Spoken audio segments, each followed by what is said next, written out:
O'tkir Hoshimov. Daftar hoshiyasidagi bitiklar.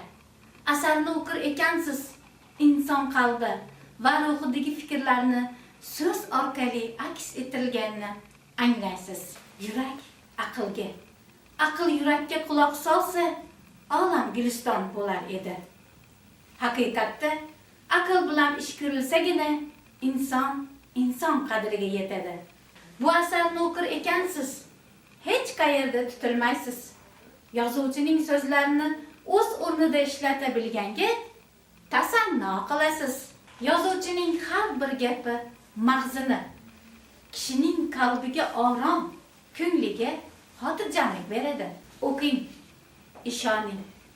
Zero har bir odam bolasi hayoti davomida kitobda qayd etilgan bitiklarga qayta va qayta duch kelaveradi. Bu bitiklar har bir insonning taqdirida takrorlanaveradi. Yozuvchi Allohning ulug' ne'matlaridan bo'lgan so'zni o'z o'rnida mohirona ishlata bilgan. Bu orqali Umar Xayyom, Alisher Navoiy kabi ulug' allomalarga sodiq farzand ekanini isbotlay oldi.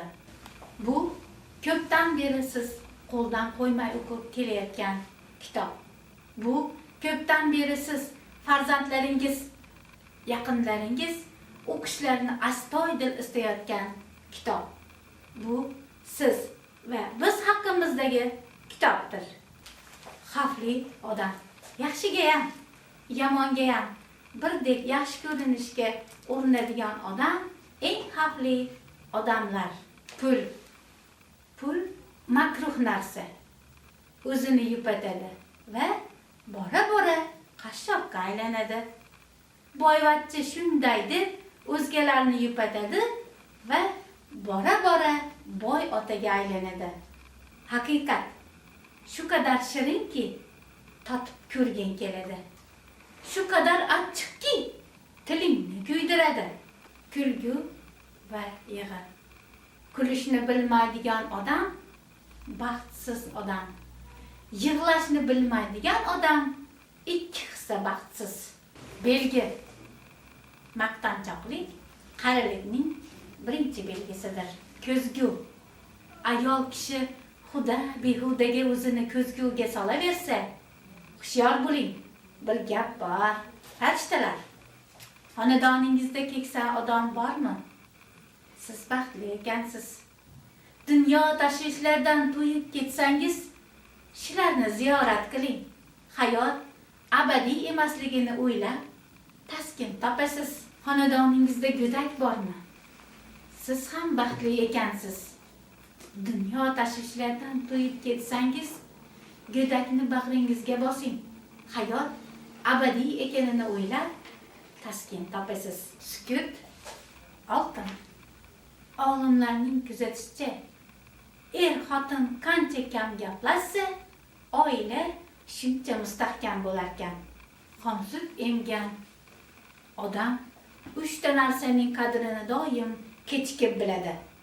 Yoshlik, sog'lik, tinchlik. Gunoh azm. Do'stni xo'rlash gunoh. Umr yo'ldoshni xo'rlash 100 hissa gunoh.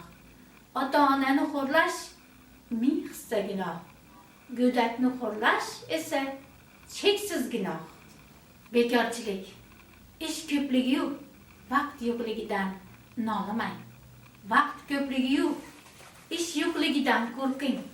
Odamni abgor qiladigan narsa u bekorchilik, yo'qchilik va to'qchilik. Bir narsani hech tushunmayman. Kitob o'qiydiganlarda pul yo'q. Puli ko'plar kitob o'qimaydi. Dardmand xulosalari. Ertalab turganingda, kunduzi yurganingda, kechasi uxlaganingda hech qayering og'rimasa, shuning o'zi baxt. Sahna va hayot.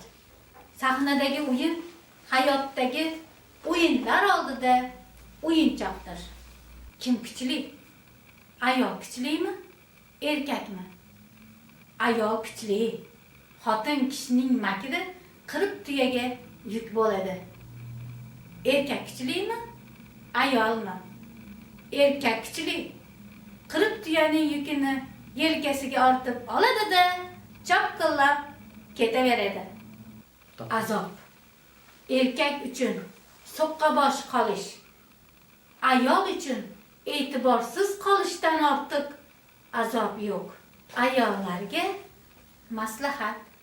Ha deb erim kam pul topadi, erim kam pul topadi deb nolivermang.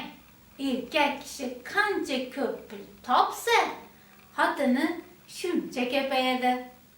Ota, ona, hech bo'lmasa haftada bir marta ota-onangdan nima dardingiz bor deb so'rab qo'y.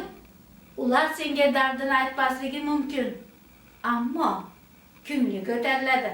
Hurmatli kitobxon, siz ham ushbu kitobni o'qishingizni tavsiya etaman. E'tiboringiz uchun rahmat.